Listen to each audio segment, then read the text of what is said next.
Graça e paz, santos irmãos de DFs, boa tarde, bom dia, boa noite.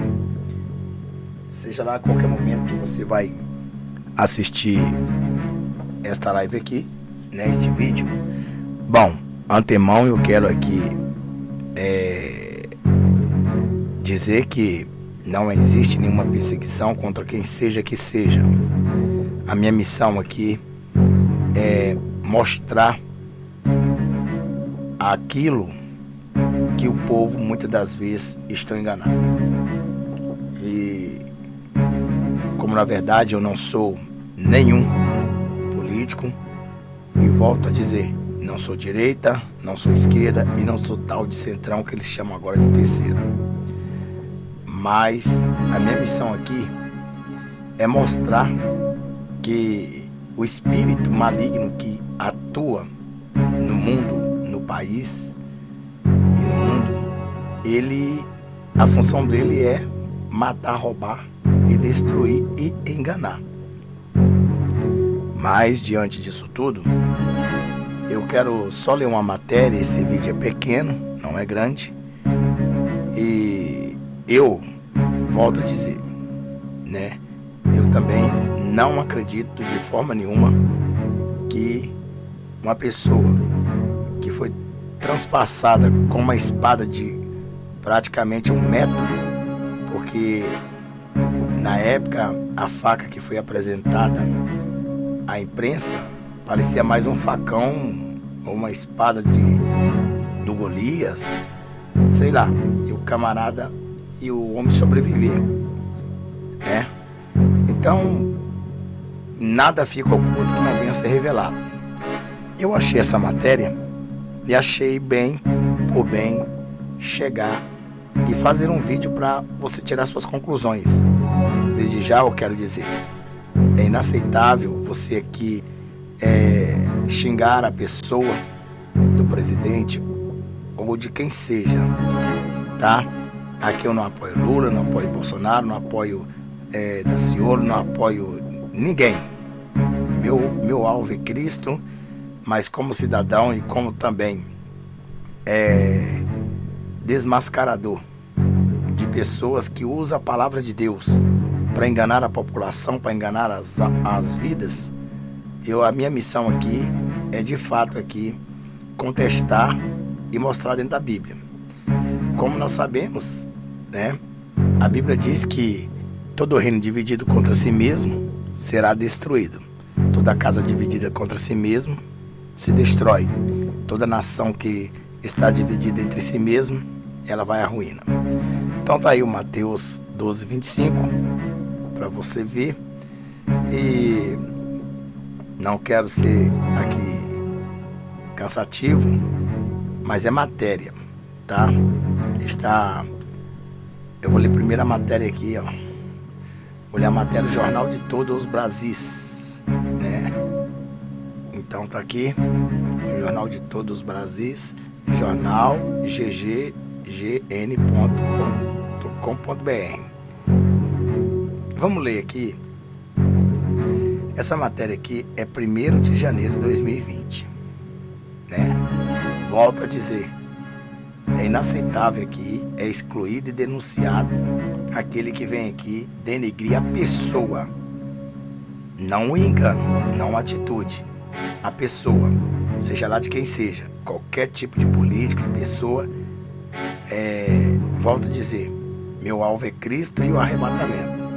Eu pertenço à noiva e a minha missão aqui é trazer verdades para que os que estão na mentira enxerguem essa luz. Porque esses dias mesmo eu vi 2 profetas, um tal da Angola e o outro dos Estados Unidos, dizendo que Deus escolheu este homem e colocou no poder. Se o Lula tivesse lá, eu estaria falando pior ainda. Pior, muito pior, tá? Muito pior, se o Lula tivesse lá. Se o Haddad tivesse também, se o Daciolo tivesse também. Porque certamente todos eles governariam para o anticristo e não para Deus. E na verdade não adianta ficar orando e pedindo a Deus para Deus mudar esse quadro. Ele não vai mudar, até porque se ele mudar, não haverá aí o apocalipse, não haverá aí o arrebatamento, não haverá aí o governo do anticristo e toda esta falcatrua, né, que está agora sendo aí expandida, né? Toda essa falcatrua nós já sabemos que é realmente um engano e o povo é que sofre. Se fosse para abraçar uma bandeira como um patriota, eu abraçaria aqui a bandeira da liberdade, tá bom? É a liberdade do povo brasileiro, minha liberdade. Então não estou do lado de ninguém. Vamos lá ler, vamos ver aqui. Aqui foi dia 1º de janeiro, né? Xadrez da faca de Adélio. O enigma político da década que permanece sem solução, por Luiz Nassif. Veja bem que o jornal diz: seria possível simular um atentado tão arriscado, a ponto da vítima correr um risco de vida calculado para viabilizar o projeto político? Isso foi 1º de janeiro de 2020. Nós aqui temos uma imagem do Adélio, que ele fita direto o olho. E a gente vê aqui ele levantado na multidão. Volto a dizer, eu não acredito também nessa facada, até porque eu até falei e volto a dizer, não estou a favor de ninguém. Mas a Bíblia diz que nada fica oculto que não seja revelado. Então está escrito assim: a facada de Adélio Bispo Oliveira em Bolsonaro ainda é um mistério, à procura de uma explicação. À procura de uma explicação. É o fato político mais importante da década, porque viabilizou uma mudança radical na política brasileira. Os efeitos políticos da facada nas eleições eram tão óbvios que no dia seguinte, Bolsonaro já havia se tornado o franco favorito. Então, quer dizer, seria possível simular um atentado tão arriscado a ponto da vítima correr um risco de vida calculado para viabilizar um projeto político? Há duas versões para o atentado. A versão oficial é que um sujeito desequilibrado, óbvio, decidiu matar Bolsonaro e foi mal sucedido. A versão conspiratória é que foi um ato planejado visando garantir a vitória eleitoral de Bolsonaro. Bolsonaro comparecia a todos os eventos com um colete à prova de bala e de facadas e tinha uma cirurgia marcada para remover um câncer. É o que diz o jornal, tá? Vou colocar esse site aqui para vocês entenderem. Portanto, bastaria simular a facada, conduzir Bolsonaro com segurança a um hospital local e depois transferi-lo para um hospital em São Paulo para efetuar a cirurgia contra o câncer. Após o atentado circular em vídeo pelas redes sociais mostrando extraordinária desenvoltura com que Adélio infiltrou-se pela multidão e passou pelas seguranças até enfiar a faca em Bolsonaro. Há um complicado ou um complicador nessa versão. O fato de duas equipes de hospitais conceituados, a do Sírio-Libanês e do Albert Einstein. Ambas foram a Juiz de Fora e Bolsonaro optou pelo atendimento no Albert Einstein. Há uma explicação para o ferimento. A de que a faca resvalou por uma brecha no colete, ferindo efetivamente Bolsonaro. O que seria nessa versão um acidente de percurso? Entre essas duas hipóteses, há uma série de evidências que não batem com a versão do crime comum, bancada por um psicopata. São os seguintes fatos, é o que diz o jornal aqui. Ainda A ida anterior de Adélio ao clube de tiro frequentado por Eduardo Bolsonaro. Como um sujeito limítrofe que trabalhava em um açougue, localiza o clube de tiro em Santa Catarina e vai até lá. E vai para quê? Até agora não houve uma resposta satisfatória. Também não sei se esse jornal é de direita, esquerda, mas é o que a gente está lendo. Está na mídia. Análise de probabilidade. Hipótese primeira.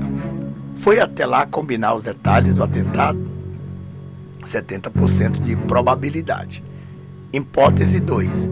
Foi até lá para conhecer o ambiente de treinamento do filho de Bolsonaro. Sabe-se lá para quê? 30% de probabilidade. Artigo 2 aqui. A ida de Adélio à Câmara Federal para uma visita a um deputado do PSOL. O sujeito que, hipoteticamente, planeja um crime de repercussão nacional vai até a Câmara e deixa um registro oficial de visita a um parlamentar de PSOL. Depois se descobre que ele nunca teve nenhuma relação com o PSOL. Análise de probabilidade. Hipótese 1. Foi uma intenção de criar um falso vínculo com o PSOL para estabelecer uma motivação política para o atentado? 50% de probabilidade. Hipótese número 2. Tinha uma simpatia política pelo PSOL? 50% de probabilidade. O papel dos advogados de defesa, da noite para o dia, apareceram advogados de Belo Horizonte, indo de jatinho a Juiz de Fora, para defender Adélio. Fazem mais do que isso, isolam-no completamente de qualquer contato com a imprensa e demonstram tal influência que conseguem manter o isolamento total até hoje. Ou foram bancados por grupos bolsonaristas, visando manter Adélio a salvo da óbvia falta de vontade de cobertura da mídia, ou por grupos ligados à igreja de Adélio, que jamais foram identificados. Tempos depois, o deputado federal Fernando Francischini, uma das pontas de lança do bolsonarismo, entrou com ação na justiça para impedir Adélio de dar uma entrevista. Uma das pontas de lança do bolsonarismo entrou com ação na justiça para impedir Adélio de dar entrevista. Análise de probabilidade. Hipótese 1. Foram bancadas por grupos bolsonaristas? 70% de probabilidade. Hipótese número 2. Foram bancadas por grupos que queriam a morte de Bolsonaro? Hipótese 25% de probabilidade. Se houvesse qualquer indício de conspiração contra Bolsonaro, não haveria como não ser descoberto. Hipótese número 3. Foram bancadas por grupos ligados à igreja de Adélio? 5% de probabilidade. O papel da Polícia Federal. As investigações concluíram pela ação individual de Adélio. Bolsonaro reagiu com fúria, não aceitando as conclusões do inquérito, mas nada fez para avançar nas investigações. Não bate. O presidente controla completamente a Polícia Federal e o Ministério Público Federal. Qual a razão até agora? Para jamais ter se chegado a financiadores dos advogados de Adélio. Respeito às prerrogativas de advogados. Ou seja, respeito às prerrogativas de advogados. Com Sérgio Moro, conte outra. O carnaval de Bolsonaro exigindo novas investigações criticando o fato de não se chegar aos financiadores dos advogados, não bate com o poder de polícia quase ilimitado de seu Ministério da Justiça. Se houvesse vontade política, o caso seria envolvido a identidade de quem contratou os advogados, seria levantada em 2 tempos, e não haveria nenhuma força oculta capaz de demovê-lo dessa empreitada. Não se levantaram os nomes dos responsáveis porque não é de interesse de Bolsonaro levantar. Simples assim. A versão da conspiração contra Bolsonaro seria muito complexa de administrar, porque envolveria outros personagens e situações, incluindo inúmeras variáveis que poderiam ser desmentidas. Em qualquer falha de narrativa, Apontar Adélio como o único responsável resolveria a questão e mataria qualquer tentativa de aprofundar o inquérito. Análise de probabilidade. Hipótese 1. Ocultar as motivações políticas pró-Bolsonaro, 70% de probabilidade. Hipótese número 2. Aceitar como verdadeiras as conclusões do inquérito de ação individual de um alucinado, 30% de probabilidade. Pode ser que tudo não passe uma teoria da conspiração, mas a sucessão de fatos sem resposta sugere que há mais segredos entre o céu e a terra do que supõe a vã teoria dos idiotas da objetividade. Depois de assistir ao documento, aliás, muito bem feito, do jornalista Joaquim de Carvalho, ficou evidente que muitas coisas não foram investigadas, Perguntas sem respostas. Então me convenci de que a facada foi armada, premeditada, simplesmente. Me convenci que a facada foi armada, premeditada, simples assim. Falou Frota, já está em busca de assinaturas para que a CPI seja aceita. Quem discordar, assina e discute com a gente lá. Emendou. Documento citado é o Bolsonaro e Adélio. Uma facada no coração do Brasil. Lançado no último sábado 11, o filme de cerca de 1 hora e 40 minutos narra que 2 meses antes da facada, Carlos Bolsonaro, um dos filhos do atual presidente, o autor do atentado, Adélio Bispo de Oliveira, estiveram no mesmo clube de tiro de Florianópolis, em Santa Catarina. O filme ainda garante que os seguranças de Jair Bolsonaro, que protegeram Adélio, foram posteriormente promovidos com melhores salários e que prontuários médicos foram escondidos. A conclusão do jornalista é que o caso foi usado como uma publicidade em favor do então candidato. O cara está com a preocupação do cara, né? Estou envolvido também na reabertura da CPMI das fake news. Paramos por causa da pandemia e agora já está mais do que na hora de terminar. Já enviei 5 ofícios para o presidente do Senado, Rodrigo Pacheco, solicitando que o relatório seja entregue, comentou. Então, aqui está ele comentando aí sobre a questão, da facada. Foi na facada que ele ganhou as eleições. Ele diz assim, Deputado Alexandre Frota. Bom, irmãos, eu só quero... Por que, pastor, que o senhor está fazendo isso? Eu estou fazendo isso, irmão, porque eu estou cansado de ver um presidente que está sendo idolatrado pelos cristãos, não é pelo povo do Brasil. Porque o nosso clamor é pela liberdade. E sei muito bem que a liberdade nossa será cesseada e não adianta lutar por ela. Porque o arrebatamento vai chegando. O arrebatamento está chegando. Então, se nós orarmos para Deus para isso, então não vai haver arrebatamento e a palavra de Deus não vai se cumprir. Então, eu fico indignado que eu não tenho nada. Para mim pode estar lá o diabo lá no poder.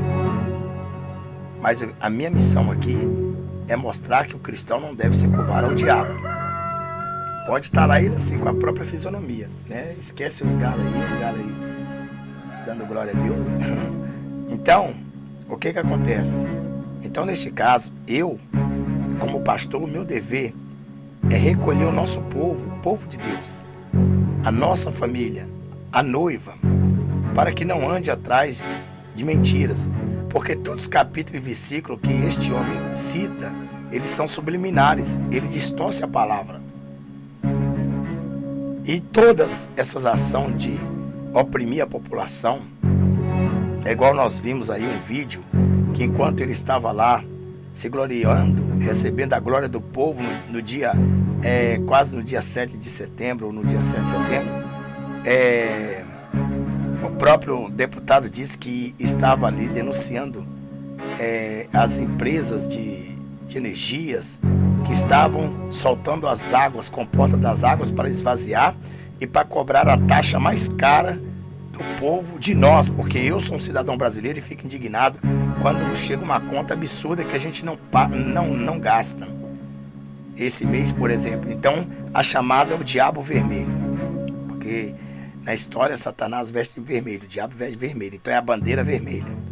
Bandeira vermelha significa sangue, certo? Tanto eles salam na bandeira vermelha, né, que jamais a nossa bandeira será vermelha, que ele está com vermelha na casa de todo mundo.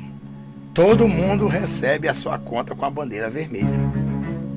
E a bandeira vermelha, né, no símbolo, no mundo satânico, ela realmente tem muita equivalência, segundo a Bíblia, no Apocalipse, a meretrizes, aonde a Bíblia diz sobre a igreja, né, que o diabo realmente comanda, que nós já sabemos que ela é em Roma, que é a meretriz que veste de vermelho, a prostituta que veste de vermelha. Então, eu quero aqui, diante disso aqui, falar para você que é cristão, que é homem e mulher de Deus.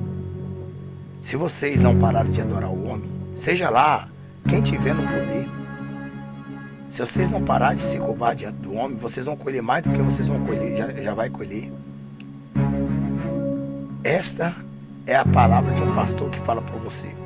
Lembrando, volto a repetir, eu não tenho nada contra o Senhor presidente da República, que é o Jair Messias Bolsonaro. Não tenho nada. Mas o problema é que o Deus que eu sirvo, ou seja, o problema não, melhor, que o Deus que eu sirvo, eu não peço ele para me mostrar sobre esses homens. Ele mesmo se manifesta por vontade e me mostra.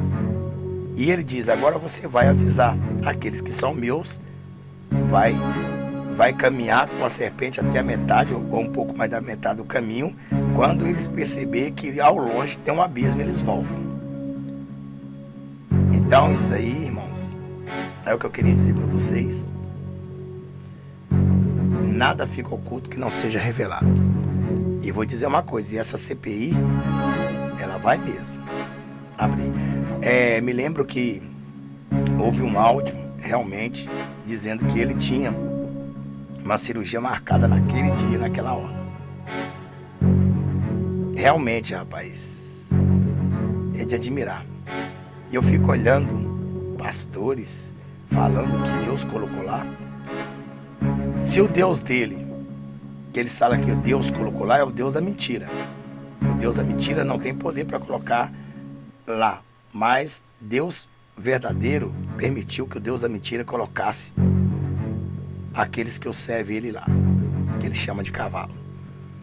Aí agora o que eu quero pedir é o seguinte, eu estou lendo matéria, né, eu vou colocar na descrição as duas matérias, tá? Então eu sabia que um dia isto aí ia vir à tona. E por que um reino dividido não subsiste? Né? Porque uma casa, todo reino dividido contra si mesmo não subsiste, não será destruído, não subsiste. Porque esse deputado, que também não é fluxo e cheira, que também tem uma vida pregressa e maligna, que para mim também não tenho nada contra ele, mas somente contra a atitude deles, né? Que são prostitutos, são beberrões, andam contra o céu. Então eu não tenho nada contra a pessoa deles, mas sim contra a atitude. Então eu não dou crédito a este homem que está denunciando, eu não dou crédito a esse que está no poder, eu não dou crédito a nenhum deles. Mas por que, pastor, que o senhor está falando? Porque não é porque eu não dou crédito, não sigo, não. Mas existe muitos cristãos que seguem e fazem questão de se curvar diante da estátua de Nabucodonosor, da estátua de Baal, assim como foi construído 2 estátuas aqui neste país para ser adorado. Uma está num palácio, que certamente, né, ele, não sei, não sei o que vai acontecer, e outra no Rio Grande do Sul. Então, fica aí essas verdades, que Deus tenha misericórdia da nossa vida, do ministério, da noiva, e que os culpados sejam realmente punido pelos seus atos.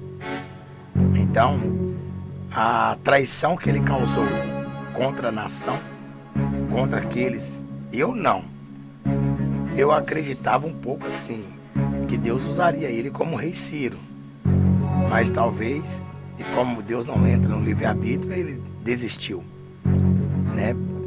Ele poderia ter mudado a história do povo brasileiro, que na verdade a segunda independência ficou pior na desgracência do que a primeira independência. Eu preferia continuar com a primeira. Então vocês veem aí como é que tá a coisa, né, neste mundo. E muita gente atrás e adorando o homem. Você olha para os olhos deles, ele nega. O Espírito Santo de Deus é que revela os seus. Então Deus abençoe. Quero te pedir você, independente do que seja, não xingue aqui, não fale palavrões, não chame homem de homicida, de genocida, disso, aquilo, outro. Mas você pode falar da atitude dele, tá bom? Então, para você, o crente idólatra e aquele idolatrado ao homem, lembre bem que os seus dias diante de Cristo, de Deus, o Todo-Poderoso, o Supremo Poder, assim como todos aqueles que estão lá no Congresso, vão se curvar diante daquele e vai ter que prestar suas contas por você adorar a imagem e escultura e fazer eles de um Deus, um patuá da sorte das suas vidas. Deus abençoe.